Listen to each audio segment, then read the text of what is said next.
Deep Shot Podcast, Season 4, Episode 45, Deion Jones. Ooh, Deion Jones, Devin White, 45. I feel like there was a good pitcher by the name of Jamie Moyer that wore 45. Did he wear 45? Maybe. Donovan Mitchell? Yeah, Spider. Hey, I know a 45. Michael Jordan wore 45 when he returned from baseball, right? What's that Yeah. Drake line? 2, 3. Like MJ did with 2, 3, and 4, 5? I don't know. Yep. You know what song I'm talking about? I don't know. Welcome to another episode of the Deep Shot Podcast. We're going to talk about some recent firings in the NFL. Just after the playoffs, we've got to recap that Steelers-Texans game for a moment as well. And then we're going to talk about divisional round previews as well as some other things going on in college football. Some people are voting for players to have almost 5 years of eligibility, but really just 4.5, 4 3/4. There's some other things going on in golf. We're going to talk all about that. Before we do, make sure, as always, follow on TikTok and Instagram. Followers are going up. Comments are always ruthless. It's great content. Make sure you guys are tuned in. Subscribe to the YouTube, posting clips from this podcast. So if you don't want to listen to everything we had to say for some odd reason, you can find just certain segments there. We've got it all going on there. And as well, make sure, remember, Deep Shot Award Show, February 2nd. Very excited about that. The first time we've ever done it. Really excited to get it going. Make sure you guys are tuned in. We appreciate everybody listening. Again, can't say it enough.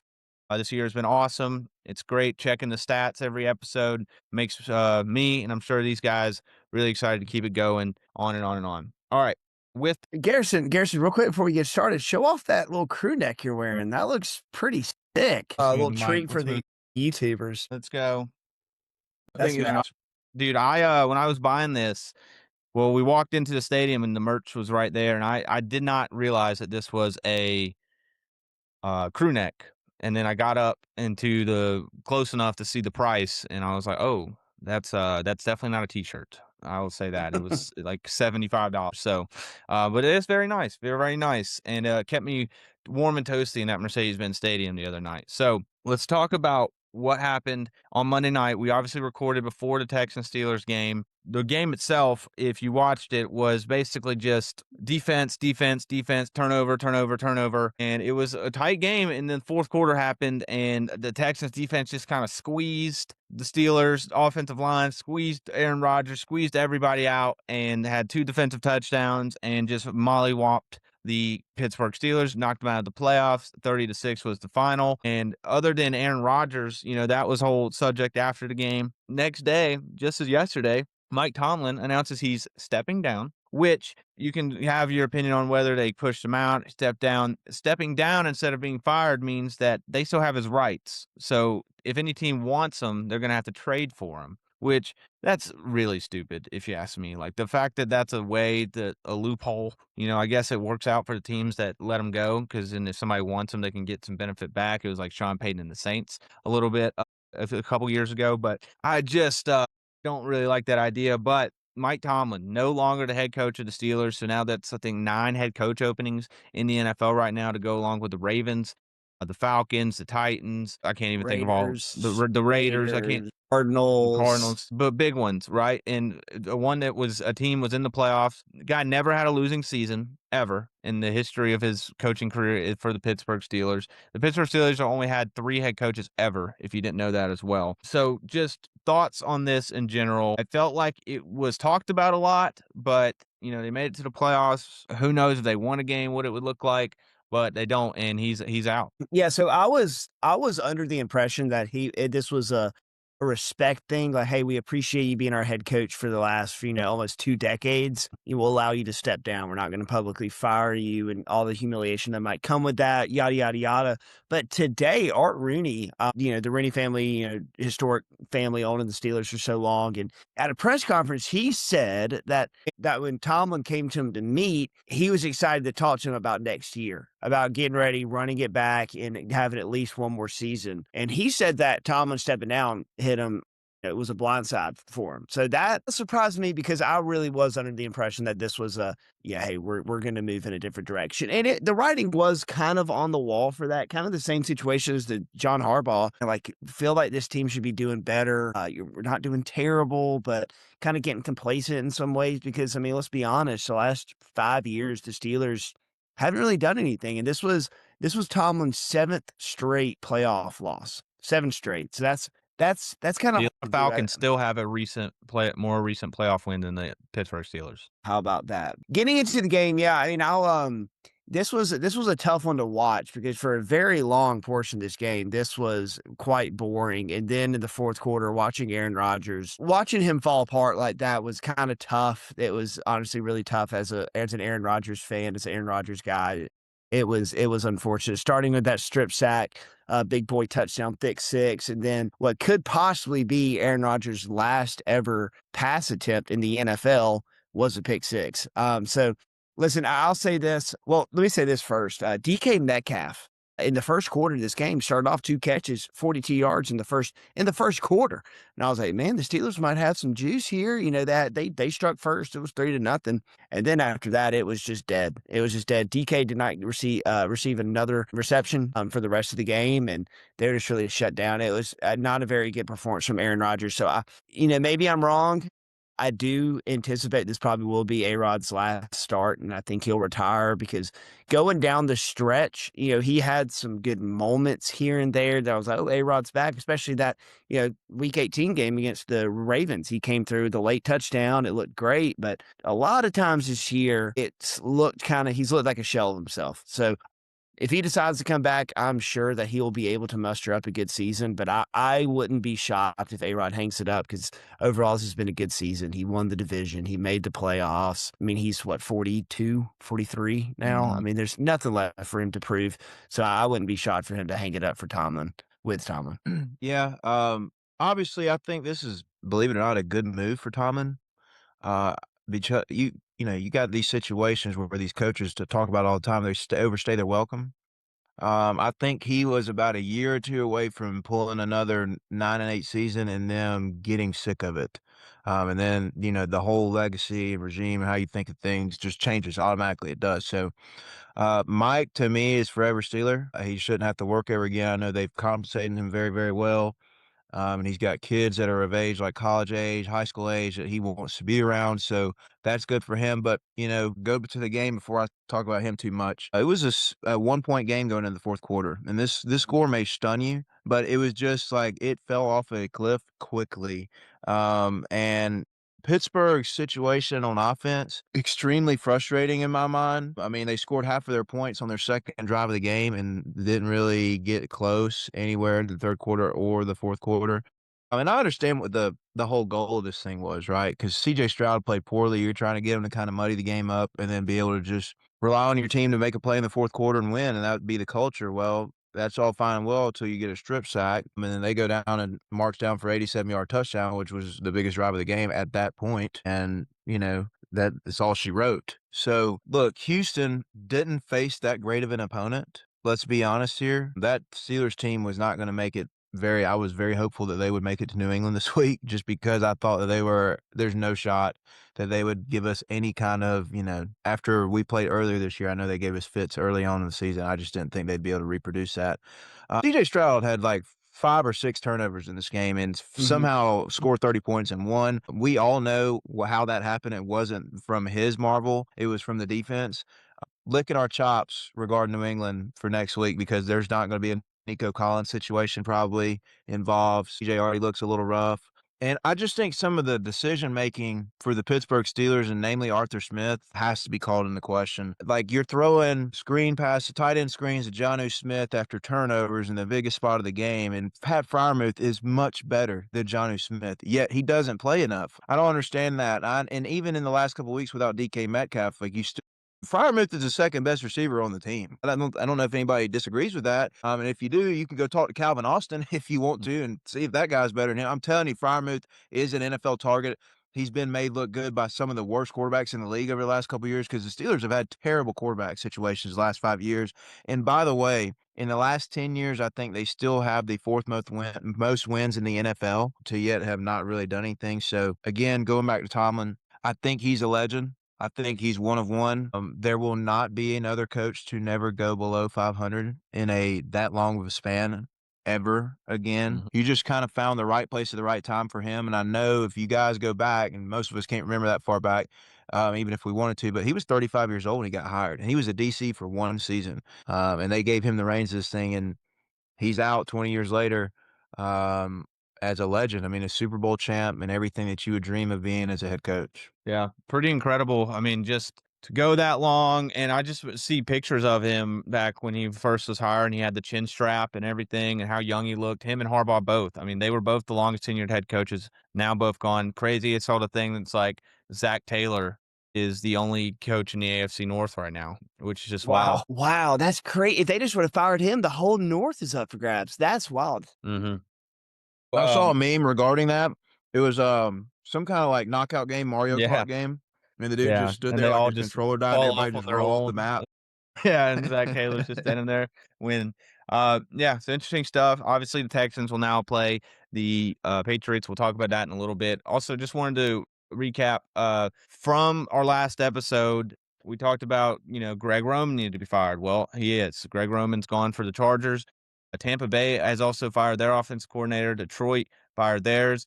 Obviously Cliff Kingsbury has and is not coming back to Washington.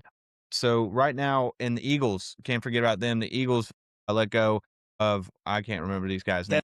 Kevin Petula. Patullo. So they'll be on like their fifth or sixth straight offensive coordinator in 5 or 6 years. Chargers, Eagles, Lions, Bucks. I mean, those are pretty good when you look at them like offensively weaponed teams. Which one do you think is the most appealing? And Commanders, third Commanders in there too. Chargers, Eagles, Lions, Bucks, Commanders. I would say the I would say the Lions. I would say the Lions, but it's interesting because you kind of have to consider how much of that was Ben Johnson because they look so good with him, and also at the same time the Bears look pretty bad, and then you swap it over, and now the Lions look bad, and the Bears look pretty good. So I don't know. I would say probably second place the Bucks because I mean the amount of weapons they have at receiver, and then you couple that with Bucky Irving and Rashad White and an established quarterback in Baker Mayfield. I would say either one of those two. I'd say those two. Chargers have a lot of issues you got to figure out. The Eagles have a running back that plays quarterback. And let me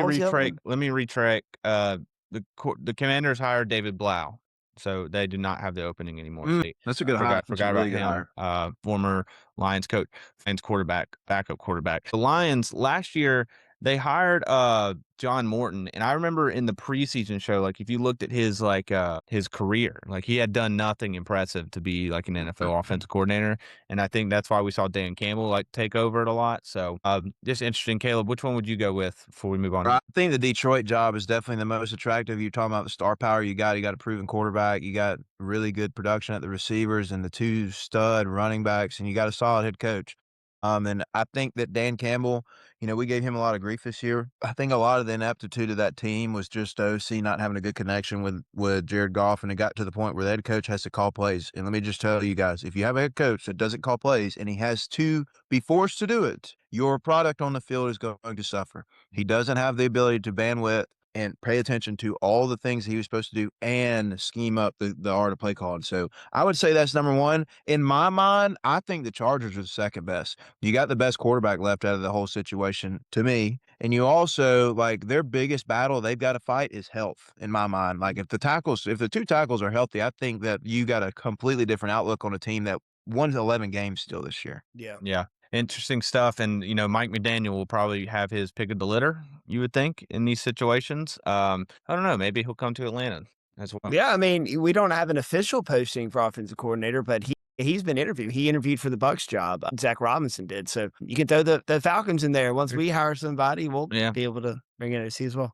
All right. Well, let's move on. Let's talk about the games that are going to be played this weekend. NFL Divisional Round will start in the order that they are played. The Bills are playing the Broncos on Saturday. Broncos are -1.5, over under at 46.5.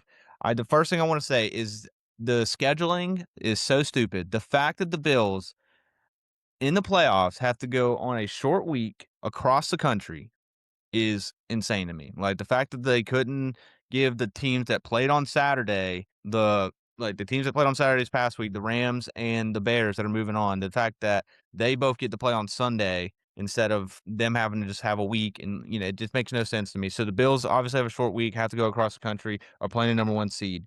Bills have a top 5 offense in the league. Broncos have a top 5 defense. Bills are the number 1 rushing team in the NFL. Broncos have the number 2 rushing defense. The Jaguars had the number 1 rushing defense, and they contained the Bills very well. So we've seen as defenses, the top defense give trouble against the Bills rushing game. And I think that might happen again. Bills have the number 1 pass defense in the NFL and the 28th rush defense. The Broncos are not really like a big ground and pound team. RJ Harvey and J.K. Dobbins have split carries. J.K. Dobbins, I believe, is still out. RJ Harvey doesn't have like explosive numbers. So that'll be interesting to see how that dynamic is. Are the Broncos frauds? Are they legit? That's a question. And the reason I ask this is if you go through and if you were paying attention to the Broncos this season, okay, even at one point on this podcast, I called them the Georgia Broncos or the Denver Bulldogs, like whatever, because it seemed like, if you don't remember, Georgia was coming back and winning all these games in wild ways in the fourth quarters. The Broncos were doing that a lot early. And you look at some of the scores this year, they played the Raiders twice, won 10-7, won 24-17, played the Chiefs, won 22-19, 20-13 without Mahomes, lost to the Jags. They beat the Jets 13-11, the Giants 33-32, and again, they had to come back by like 20 in the fourth quarter. Titans 20-12. So there's a lot of these teams that they didn't, really dominate. And I remember the Commanders game that they let go to overtime and they won because the Commanders decided to go for 2 instead of tying it up in the overtime. So the Denver Broncos just have a big, question mark to me. And they have the number 1 seed, and you win these games. We've been through this with Caleb and the Patriots. You win these games in the NFL. That's all fine and dandy. Doesn't mean like you are the number 1 team. And the defense for the Broncos is legit. We know this. That has been the thing all year long. But it's Josh Allen, and everyone knows in the NFL you need to have a quarterback. And for the Broncos to be number 1 seed, welcoming in a Bills on a short week across the country, 1.5 point favorite, I kind of lean towards the Bills in this situation. What about you, Jake? I 100% lean towards the Bills. Like I said on the last podcast, I kind of think this is the Bills' year. I think it's Josh Allen's year. I think they just beat a really, really, really good Jacksonville Jaguars team on the road in a close game, and I'll put a number. You were saying a lot of these Broncos games are decided by 1 possession. Well, I'll put a number to it. So they went 14-3 this year. 11 games, 11 out of 14 were decided by 1 possession. And that's all fair and good and dandy. Like, that's impressive. You won a lot of close games. I tell you, who you don't beat by 1 possession a lot of times is Josh Allen. You give him life in the fourth quarter. You give him an opportunity. 9 times out of 10, he's gonna be able to capitalize on that, as we saw on Sunday at 1:00 when he went down the field with 4 minutes left and broke my heart in Jacksonville. Another thing I definitely want to look at for the Bills is their receiver situation. They lost Gabe Davis, which I don't think Gabe Davis is like that big of a loss. He is a body. He's a guy who has that relationship with Josh Allen. So yes, it hurts. But I want to keep an eye on Dalton Kincaid. He is currently on the injury report. He's questionable with a knee. I believe he'll be playing, but Dalton Kincaid scored a touchdown in Jacksonville. He's been one of the top targets all season. So keep an eye on him. And it's hard for me not to pick the Bills here. I think Khalil Shakir should be able to be enough. James Cook should be enough. Dalton Kincaid should be enough. They have another tight end that's really good. I'm gonna rock with the Bills straight up here. I think they get a big win at Mile High. I'm going to disagree. I just think that the receiver situation is so daunting. Pat Surtain is going to have the task of covering Khalil Shakir. It's going to be his easiest assignment he's had all season. No offense to Khalil. No offense. But, like, he's not going to have to go waste his time on Keon Coleman. He's not going to have to go waste his time on Dawson Knox or Kincaid. Like, those are going to be handled by the linebackers and safety. So you might as well go ahead and bet your bottom dollar that they're not going to have any explosives from the outside receiver position, I think. They're going to have to motion them in and scheme it up and change the cover stuff in order to get that avenue of their offense open. I just think that the Bills are going to struggle here. Josh Allen may get a little overwhelmed in a road game. Once again, like, he handled the business down there in Duval, and Duval kind of gave it to him towards the end in terms of the interception, kind of like to seal the deal. This defense is really, really good. Like, they're better than the Jags defense. No offense, Duval. But the Broncos are I think they're the best number defense 1 in football. Yeah, they're the number one unit in the league, I think. It's either them or the Seattle Seahawks. So to think that Josh Allen is just going to be able to run all over this place, and I mean, Nick Manito and the guys over there are going to have something to say about that. I think they're going to be able to cover him up a little bit. I look for the Broncos to win unconvincingly, like what you guys are talking about. It'll be another one possessioner. Bo Nix will probably have 40 attempts for 230 yards. That's kind of his par for the course. But listen, if they don't turn the ball over and they force more turnovers than another team, they usually win. I think they got to follow that formula. Just don't know if I can trust Bo Nix. Like I just, Difference is though, like you're not gonna have to. I think Yeah. like they're gonna hand it off to RJ Harvey and let him game manage. Like go back to Miami A&M 10-3. Like that's the kind of game script that they and I know it's college football, it's way different, but those damn games in the college football are played on the same time frame and the same length of a field as NFL games. I know they're different athletes, but like in terms of the style of the game, I think that's what Denver needs to run the hell out of the football and stuff Buffalo and force Josh Allen to make bad decisions. Yeah, I do love looking at like common opponents, and we can talk about the Jacksonville Jaguars again. The Bills just went to Jacksonville and were able to beat them on their home turf just a couple weeks ago, less than a month ago. The Jags went 2 Mile High, and the final score is 34-20. That game was never in question, the entire game.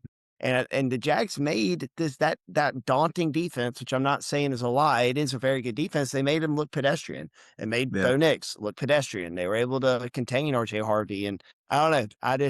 I'm definitely biased because I want to see the Bills at this point. I want to see them win it. Bills Pats AFC Championship game would go crazy. It would. It would. We'll be interesting to see. Obviously, like I mentioned, Denver has one of the best defenses. I believe they have like 68 sacks on the year, almost close to 6-7. But we'll see. Again, I think that line, it might be telling you something, but maybe the odds just love Josh Allen a little too much. We'll find out on Saturday. It's a CBS game, and a lot of people are hating on Tony Romo the other day. So we'll see if he can redeem himself. They just said he was doing very bad at his job on Sunday, which I don't really grade people that hard on the commentary. I don't really think about past it, but he was getting some bad reps. Some people are saying JJ Watt and Ian Eagle might be taking over the top spot on CBS soon. So just some commentator drama for you. Okay, Saturday night, 49ers at the Seahawks. Seahawks are -7. Over-under is 45.5.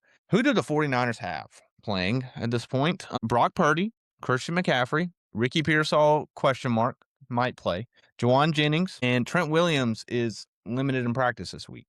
So those are all like DeMarcus Robinson. Is he hurt? No, I think he's playing. They got DeMarcus Robinson. Can't forget Florida legend, a Peach County legend, of course. But yeah, I mean, meanwhile, the Seahawks are off a bye, and the last game they played, they held the 49ers to 3 points just 2 weeks ago. And it wasn't like, a month ago. This was 2 weeks ago. They haven't lost since November. That is the Seahawks. The best scoring defense in the league is going against the 5 people I listed that they have to play with on offense. No George Kittle. They obviously haven't had Ayuk all year. Like, they are banged up. Purdy hasn't been healthy all year. It's just going to be hard to look past that. Now, Christian McCaffrey is playing, but he's only had 92 yards rushing against the Seahawks in 2 games this season. That's not a recipe for success. I will say this. If you're a 49ers fan, you're looking for the hope. Sam Darnold this year against the 49ers, only 348 yards, no touchdowns. So he has not diced you up at all. It has been the defense that has given you problems. You've got to find a way to score. Maybe your defense finds a way to score, and that's going to be the way of the game. It's total 49ers have to find the ways to win special teams, time of possession, turnover battle, like that. Those are the ways that some things got to get tricky in this game for the 49ers to come out with a win. This is the first playoff game in Seattle since 2017. So they haven't had a playoff game there in a long time. Last time they played this game in Seattle in the playoffs, Richard Sherman had the sorry receiver like Crabtree. Apparently these guys did play a couple years ago in San Francisco in the playoffs.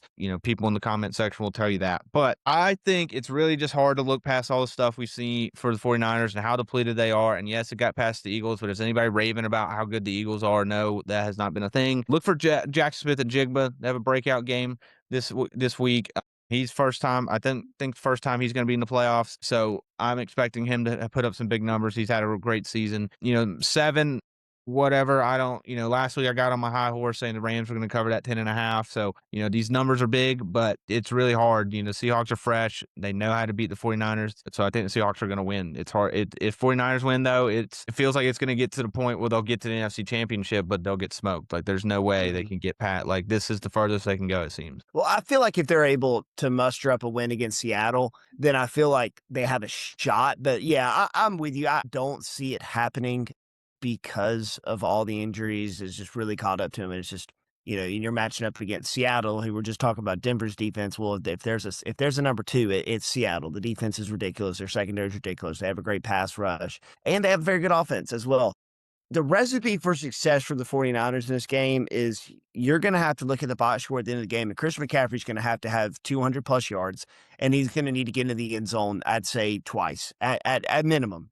At the very minimum, he's going to have to score twice and get at least 200 yards. One thing I will say in San Francisco's favor is Sam Darnold has not looked as great as we'd like to see down the stretch specifically. I mean, I remember I saw them play in Atlanta late in the season. In the first half, it was pretty tight. They really turned it on in the second half of that first half. I was like, oh, okay, this offense is kind of whatever. And then the last time we saw him play against San Francisco, Sam Darnold was kind of self-sabotaging for a little bit until the defense just took the game into their own hands and said, okay, we're only going to allow 3 points. We just need you to get more than 3, we'll win. So if Sam Darnold has an unfortunate game like we saw last year in the playoffs against the Rams, and if Christian McCaffrey can go off and make some crazy plays, then I see the possibility there maybe for an upset. But if I have to make a pick, I'm going to have to go with the Seahawks. With that said, this is a divisional game. This is their third matchup of the season. These teams know each other. I'm going to take the Niners plus the points.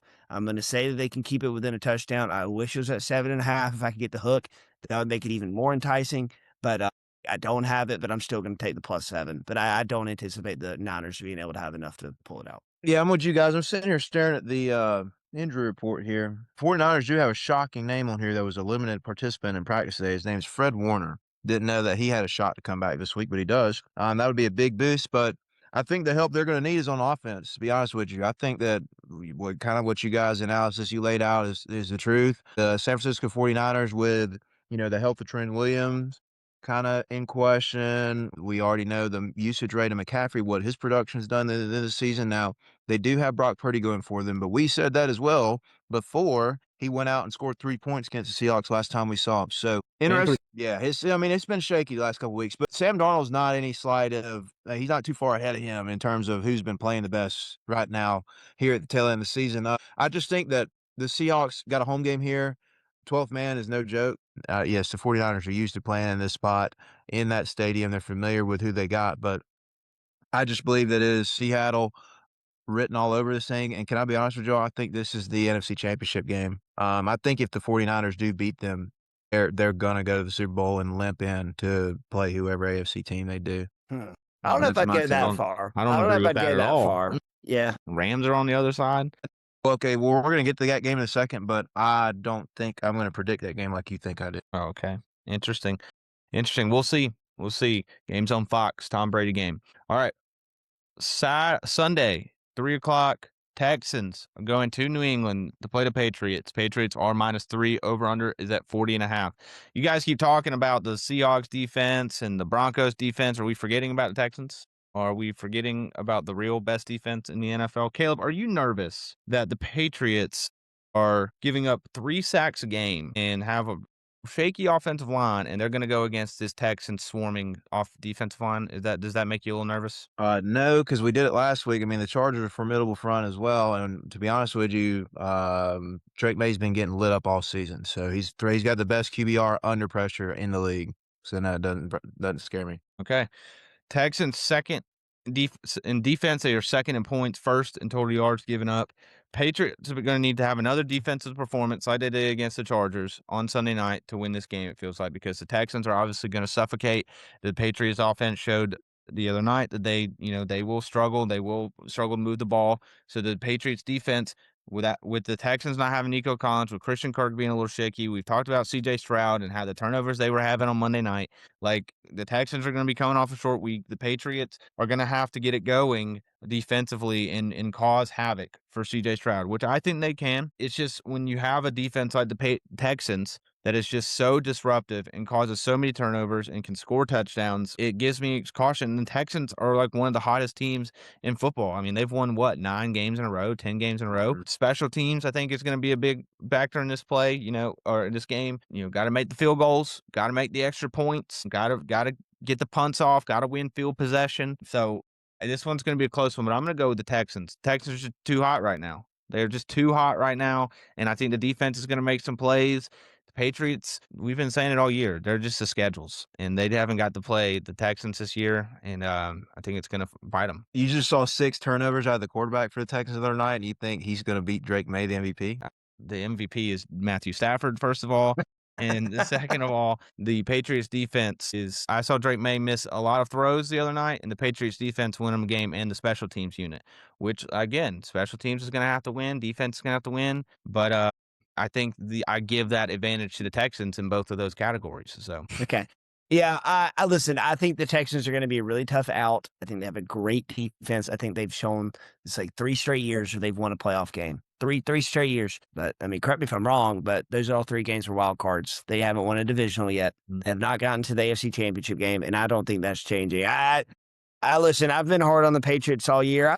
I'll be hard on the Texans. I think outside of their defense, I don't think they have much. I don't. And people love to jump on CJ Stroud and say he's the chosen one and all this. CJ Stroud's not good to me. He has terrible footwork.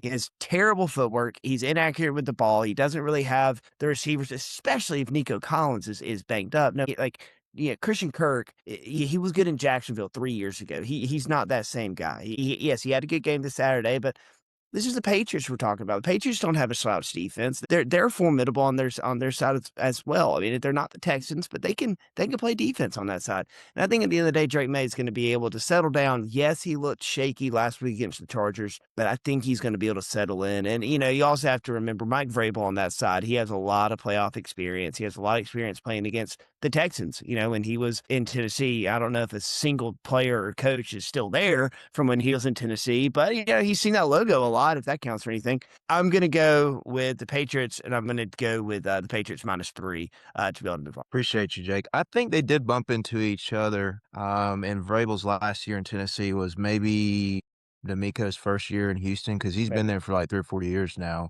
So there is some familiarity there for sure. Listen, I could understand what the counter points would be to New England winning, and Garrison raised them all. I mean, the offense was shaky last week. The defense has got to raise its head up a little bit and bow its shoulders out a little bit in order to kind of keep this game tamped down. You're facing a really good defense with a good pass rush that's got Stingley as a corner. Let me be clear about something. Stingley has given up the 5th most passing yards this year out of all corners in man coverage. Okay, so there's one. I don't expect him to be successful doing that, and that is one of the most common coverages that the Houston Texans play. Okay, Drake May started off rough in that game the other night. All right, but he was 11-14 in the second half against the 5th best defense in the NFL after getting still under pressure for about 50% of his snaps the second half. No turnovers, okay, in the second half. That was something that kind of marred him in the first half. And I just go back and whenever you guys, it is funny enough, this is amazing being in the seat that I'm in, but when you guys doubt the Patriots, I think about Drake May on like 3rd and 16 the other day, just first down. Yeah. Like 3 or 4 times. So when you think everything's down and out for New England, like it never is, and the defense is playing as well as it has all season long, I think you're going to get Christian Gonzalez back this week. It seems like he's going to clear the concussion protocol and all that stuff. And again, Houston doesn't have their best receiver, and their offense is already a little bit abysmal. I mean, I'm sitting here watching the game the other night, and I'm saying CJ Stroud sucks. I don't know what happened, but I mean, it just looks brutal. I got nothing but utmost confidence in my group this week, my team. I think that they're going to be able to show up. Their big dogs are showing up last week. Milton Williams making huge plays. I think they're going to be able to cover him up in the back end a little bit. Force turnover too. Get Ramondre Stevenson and Travion involved in the offense. I know we've been a lot heavier on Ramondre here recent. I just would like to see a little bit of balance there, and also let's let Drake May cook, because the Houston Texans defense has been talked about a bunch, but pressure doesn't matter if you get the damn ball out. Fun fact. And I think they'll be able to get it out on time. It's a fun fact. It's interesting. The Patriots get to play like these 2 abysmal offenses, so you really don't know how the pressure moments yet.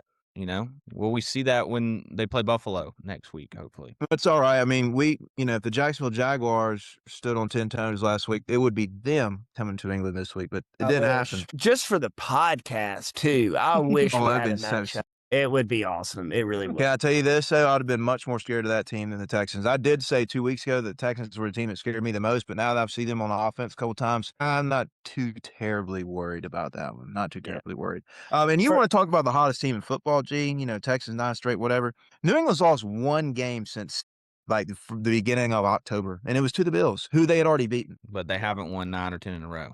We won 9 in a row at one point this year. 10, right? Or was that Maybe. the Bears? 6 or 7. 6 or Oh, let's go Caleb with the 6-7. Man, who had that on their bingo card?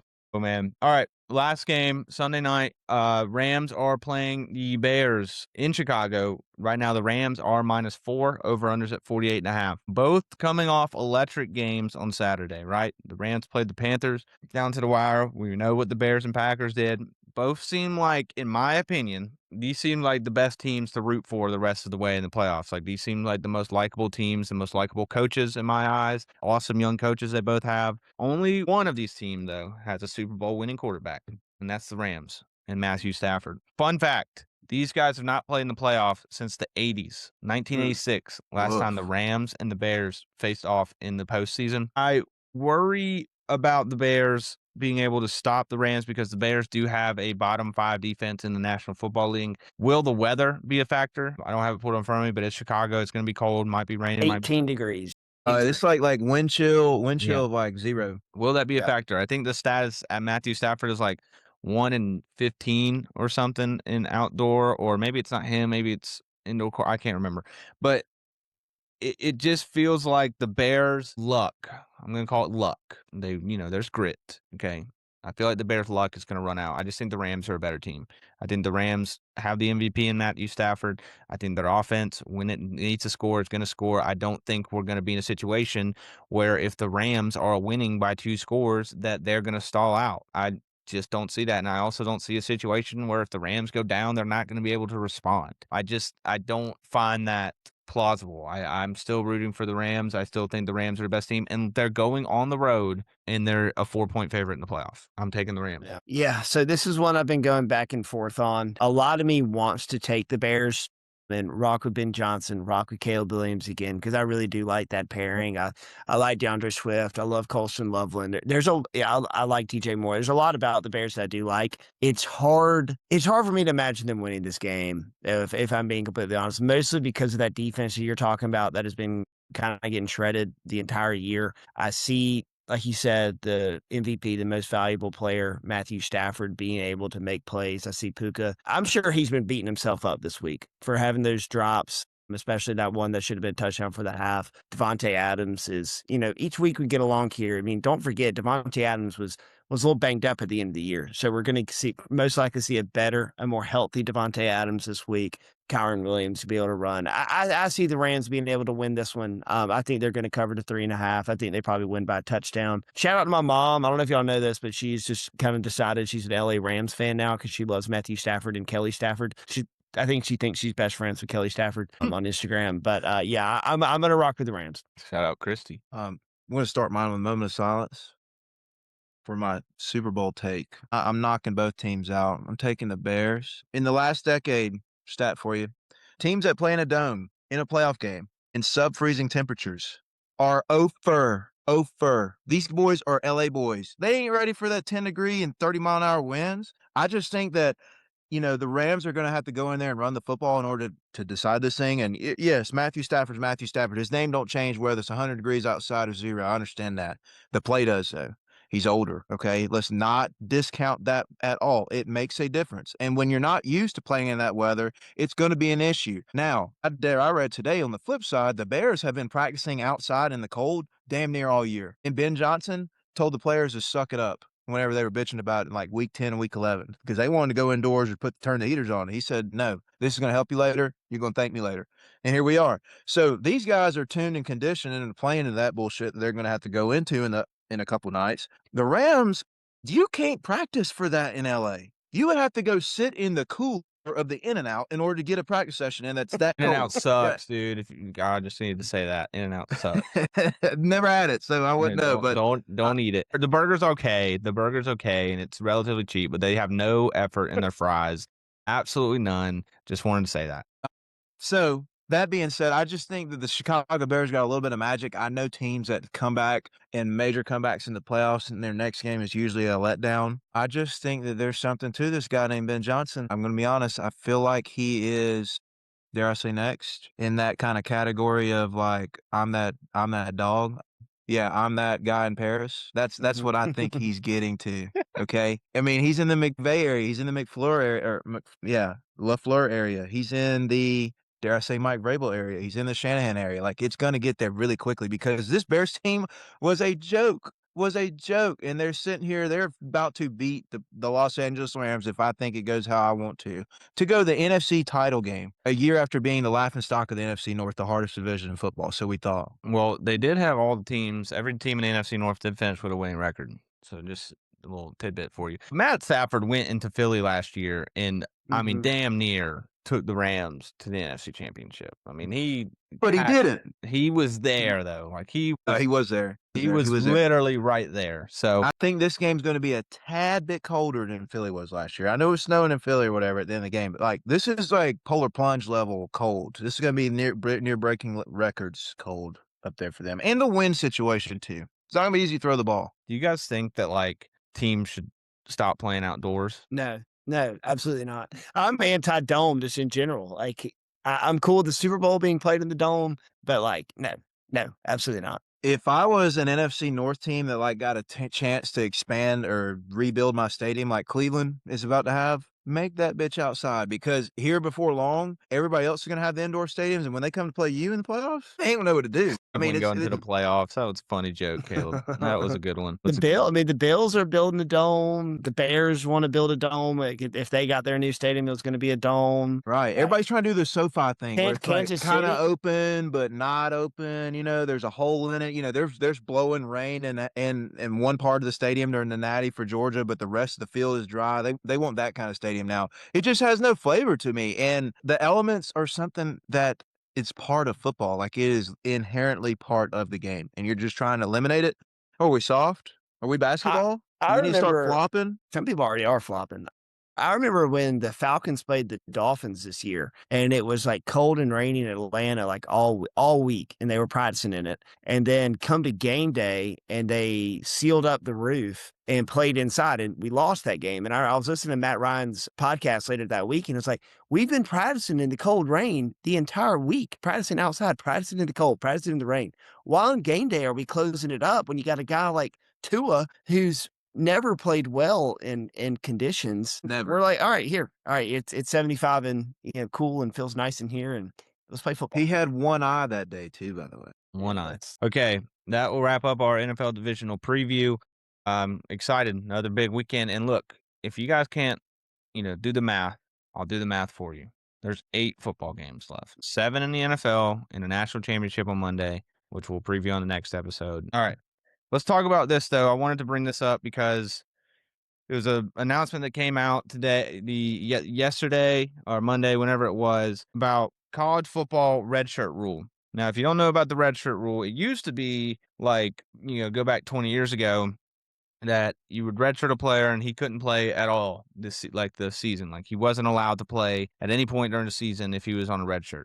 About 10 years ago, they changed it and they said you can play up to 4 games and still keep your red shirt. So now they had a meeting the other day, which was with a bunch of coaches in college football, and they did the red shirt rule. They voted on that, and they unanimously voted that the red shirts would move from 4 games to 9 games. Now, this still has to go through like an NCAA Division I committee ranking or, poll or whatever, however the fuck they do it.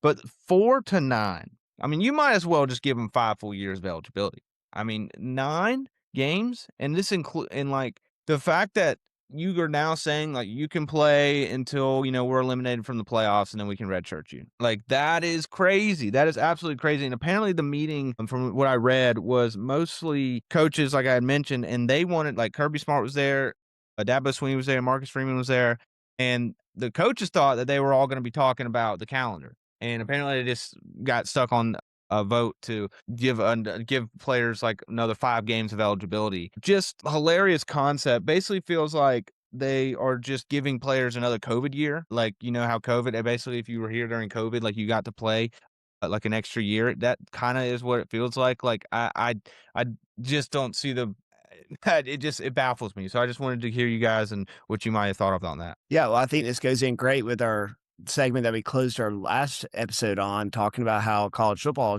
is killing themselves in real time. I think this is stupid. I think it's dumb. It makes no sense. It makes no sense to me.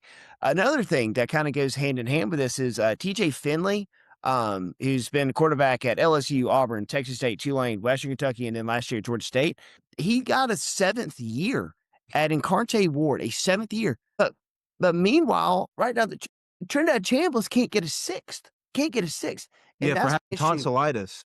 Yeah, it makes no sense. College football makes no sense anymore. Makes no sense. We're going to have a 24-team playoff, and fast forward a couple of years, we're going to have people playing 9 games. And I'll also say what this opens it up to is you were talking about playing until you're eliminated from the playoffs.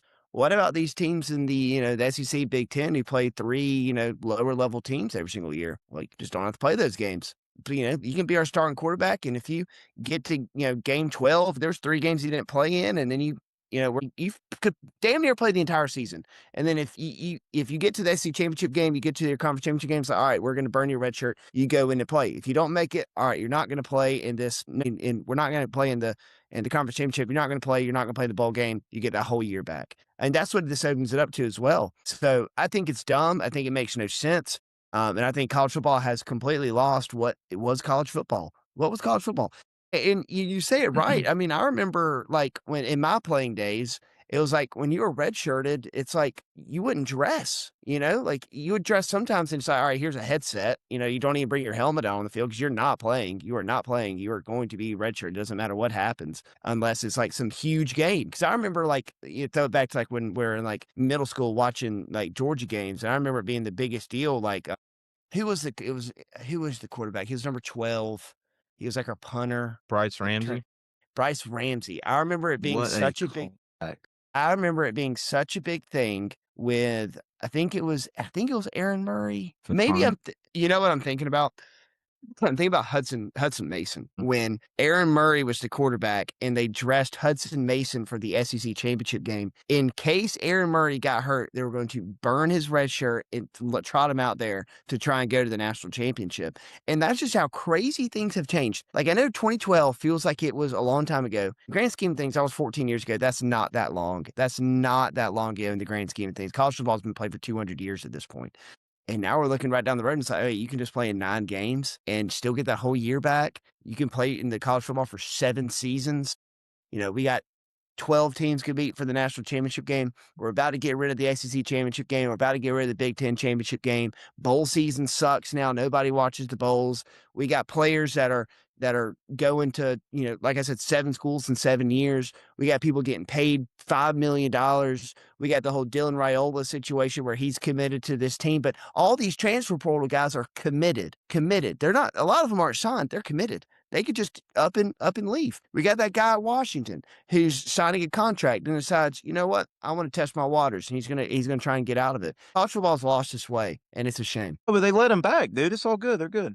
Just because he announced it in the middle of a funeral of another athlete at the school that everybody was at and he wasn't there doesn't mean, and he did the transfer portal thing. He's good. They're good. They're fine.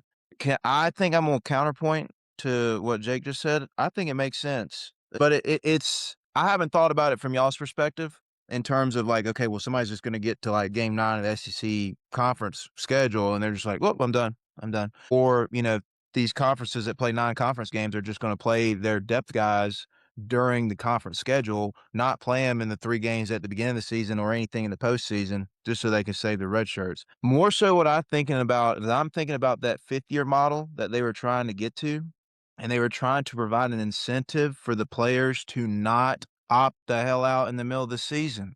Because now, here's the thing. With it being 9 games, a player doesn't have the opportunity to opt out until like the bread has been buttered. You know where your season's at. You know where everything is at. Some of the mystique about opting out after game 4 for some of these guys already right now is because they can go ahead and say, well, I'm going to be in the portal anyways. I'm getting out of here. I'm going to go find more money elsewhere because I think that there's better and there's some unknown to it, right? You don't think, if you're 2-2, let's say Miami lost the first 2 games this season or something like that. Or let's say you're Notre Dame, right? You start off 0-2, game 4, you're 2-2. You're like, we're not going to go to the playoff. I can just get in the portal. Now, to me, it changes it from a player decision to a coach decision. It's still going to be a little bit of a player's decision, but there's more leeway there, so they're not going to have the pressure to make that decision. Another thing that it does too is get some out of court issues from putting the 5th year of eligibility on. Because the case that was going to come, I ain't read or heard anybody talk about this yet. By the way, this is me just riffing off my basic thoughts. I am going to go look into this later, but I believe that if they were to do this, okay, the first case they would get would be from every football player that's graduated in the NIL era in the last couple of years that did not get 5 years of eligibility.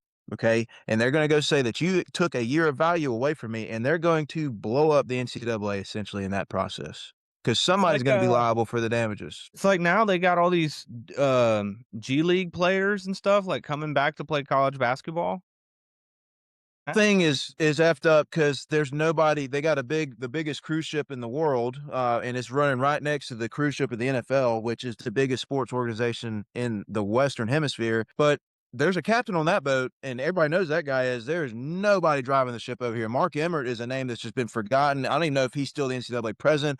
Who gives a damn? It doesn't matter. Like, if you wanted it to be that way or you want to do something about it, like, it takes the coaches to come together and be like, okay, this is how we want it to be done. And if that's the way it's going to be, I'm fine with it because I think they'd get shit done a lot faster. They just got so much other things to worry about.